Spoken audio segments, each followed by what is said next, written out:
a friend of mine who just recently came back from the Navy about a couple months ago, who we were actually talking about what's happening right now, and she was talking about how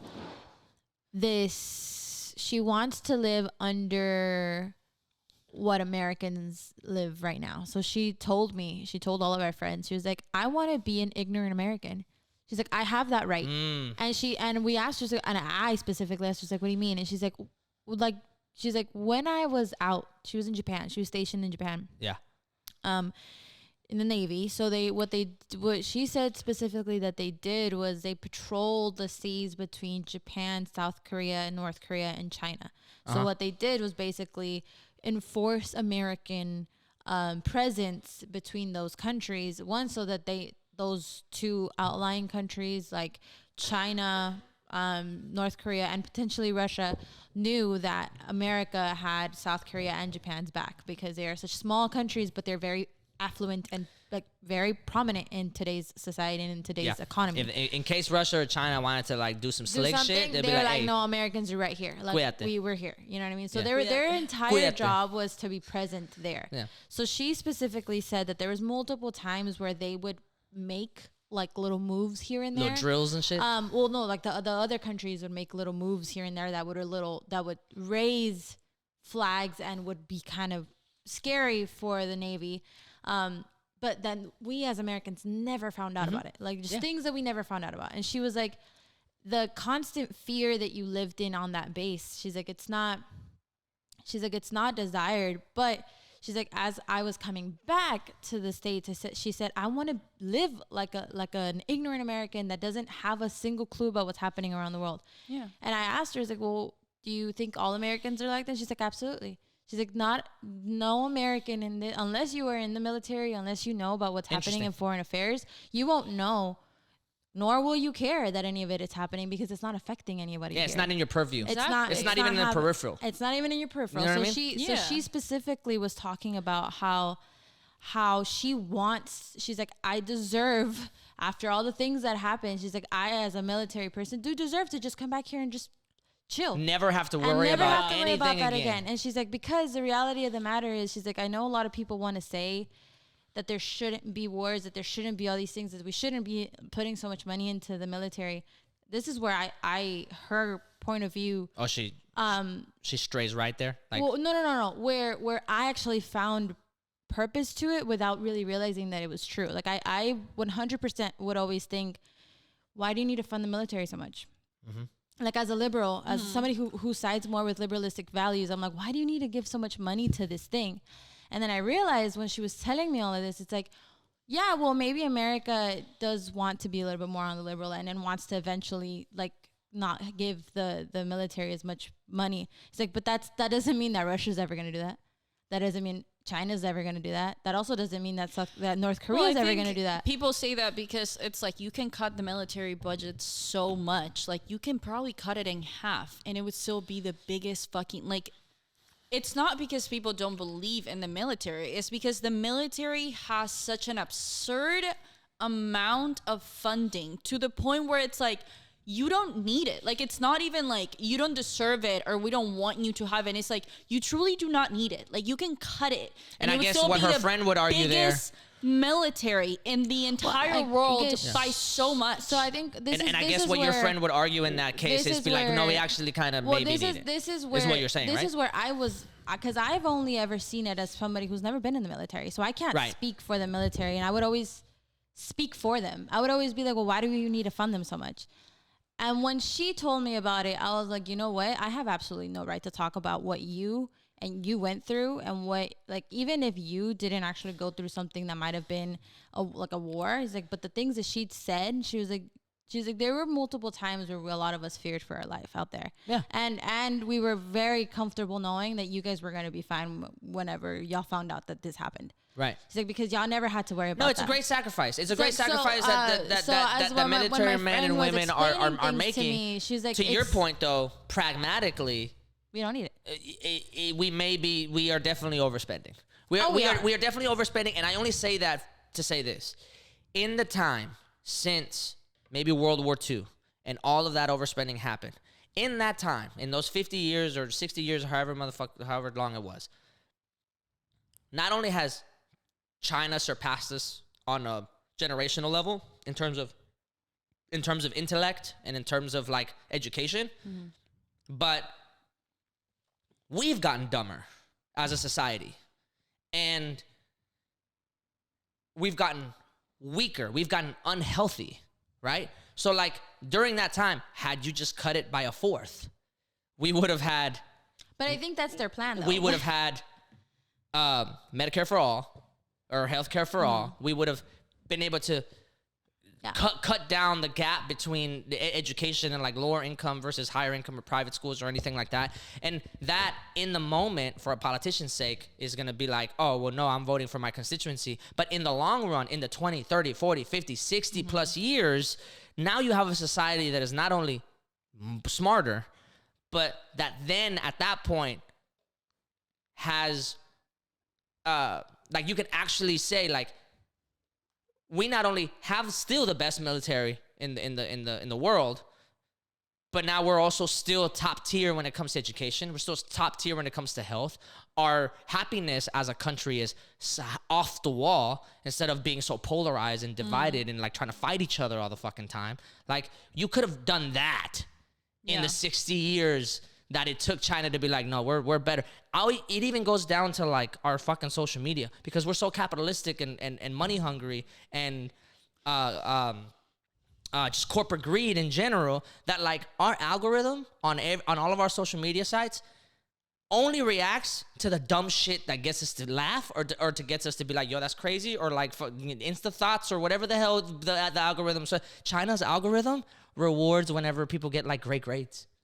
Like China's algorithm rewards like children like doing like Mozart on their violin. What? Like, and so like everybody that's on WeChat or whatever the hell like the China social media app is, they have different videos. social media? Yeah, they don't get any of the shit that we get. Remember that they are censored, so they have a lot of things. Maybe Shanghai gets some more. Shanghai might, or Taiwan might as well, but I believe everything over there is censored. No, the algorithm over there promotes the things that they want their generation to keep going. So like kids in China get hype over shit that the country wants them to get hype about. And part of those things not only is nationalism for like the country's sake, which is problematic, but it's also like be smart. Like play Mozart, play Vivendi. It does come at what cost though, because it does come at a cost. But I'm saying like that's the country's mission for the 60 years, and now they're a global superpower, buying all this land in Africa and doing all this crazy shit, and we're just like, but like that TikTok was cool. But and I think the reality of the matter here for us, that a lot of us here aren't like 100% American, if that makes any sense, because we're not. I'm like no percent American. If you want to help me fix that shit. I'm American simply because I was born here, not because of that's like good our family lineage. So us that have experienced it from, especially coming from Hispanic countries that literally like our countries are shit. Like I'm sorry, but like Mexico is literally one of the most corrupt countries in the world. Facts. And we've seen it happen, and we literally see it every time we cross the goddamn border. So. Which, by the way, y'all gotta thank us for that shit, because we prop up your economy so much during the pandemic. We propped y'all the fuck up. Anyway, keep going. So what? Well, as to the point that you were getting at, I think that America, that kind of goes back to what my friend was trying to say though. Like my friend was telling us, she's like, all of this money that they're doing and spending, whatever, is at the cost of keeping Americans ignorant to the world. Right. They want us to be ignorant to the world. They don't want us to know what's happening in the world. They don't want us to find it relatable. They don't ever want us to find it relatable to what's happening in Syria, so that we don't ever have to intervene in Syria. Right. They don't want it to find us relatable to what's happening in Ukraine, so that we don't ever have to go and intervene so that we don't tell the United States that they shouldn't intervene in Ukraine.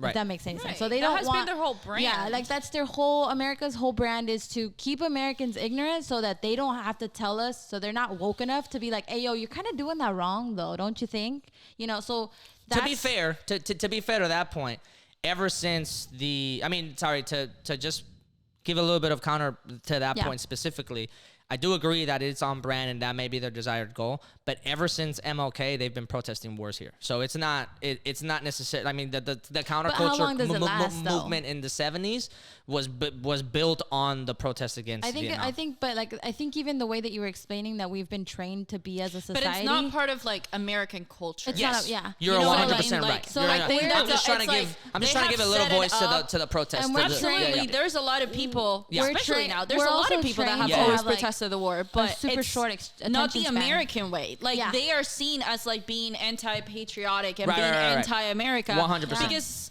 the whole, like, again, like to your point, it's like you're supposed to blindly support what we do because we know better. Yeah. I don't know who I'm talking about. Yeah. Y'all know better. Mm-hmm.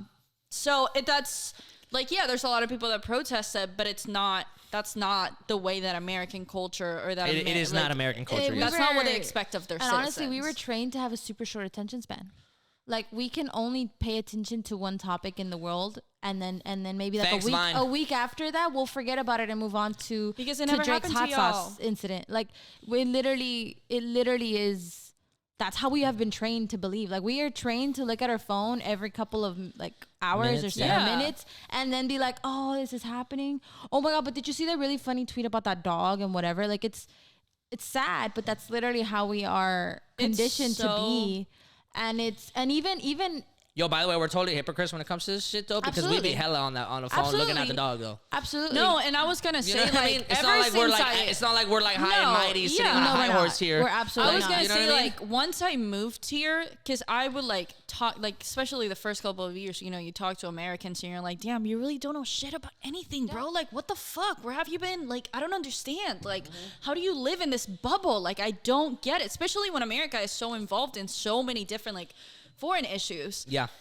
We're just coddled. But after, as the years went by, I would be like, this is such a big fucking country, and there's always shit going on in here that I found myself, like, not even knowing what the fuck was going on outside. Like, I knew what was going on in my country, and that was, you know, or, like, neighboring, like, I knew some things, but I found myself so overwhelmed with information just from, like, inside the country that it was so hard for me to like even focus on like anything outside. And like, that's how I am now, where I'm like, especially after, you know, 2016 election, like there's been so much shit going on, and I'm like, you become so aware of like the problems that are going on like nationally. Yeah. And those become so overwhelming that I've had to be like, this is like, I would get too riled up and I would get too invested in them, and then I will have to be like, this is not, I can't do this. It's kind of the blessing and the curse of social media now, right? Like, that you get both like the great things that happen all over the world sometimes, and you're just like, yo, props, like, kill it. Yeah. You know, and then you also, like, every other day, every other week, there's something that you have to be an advocate for because some bullshit is happening somewhere here, and you're just like, fuck. Like, and it just gets emotionally exhausting, to be honest. To that point, it's like, if the issue didn't affect me directly, when it got to a point where it was like too fucking much, like I keep fucking yelling about this and I keep fighting about this and I'm so fucking angry about it and nothing seems like it's ever going to fucking change about it, like I feel powerless and I feel like I can't do anything about it, then you just have to be like, okay, like I let go. Like, and so when you're already so like oversaturated with shit like that inside the country, I've found myself being like, right now, I was like, I don't know. I couldn't fucking tell you what's going on in Ukraine. I couldn't fucking tell you what's going on in Russia. I couldn't fucking tell you what's going on in China, or like, I can't fucking tell you because there's so much shit all the time that you're just like, it becomes overwhelming. The sensory overload. It's so natural to just be like, done. We were kind of having this conversation when we were in Orlando. Yeah. About the fact of like, I'm thinking about it when we think of celebrities or people that are more like in the spotlight, and as more things pop up, I was thinking about like CVS and how like now there's like the boycott CVS, boycott Walgreens, I think it was Walgreens. Because Walgreens don't like went back on their, just context, Walgreens went back on their word and donated to CPAC, to the Conservative Political Action Committee. So when that happened, now it becomes a thing of like, okay, so if you shop at Walgreens, does that mean like, oh, well, you're supporting them and stuff? And like when you're in the spotlight and when you're a celebrity, then you're more watched. Yeah. Or even just the fact of like, if you want to be somebody that's supporting those things, but there are so many things to pay attention to. And sometimes like, it's late at night. It's the only thing that's open. I'm trying to go get a snack, but all of a sudden am I a horrible person for like supporting Walgreens and going to Walgreens? Like, yeah, we see this with Chick-fil-A all the time. Yeah. Like the moment like Chick-fil-A starts to do some shit, everybody's like, man, fuck Chick-fil-A. But like, do people really be buying them chicken sandwiches though? Like the stats don't lie. People be buying them shits like crazy. And they don't run out.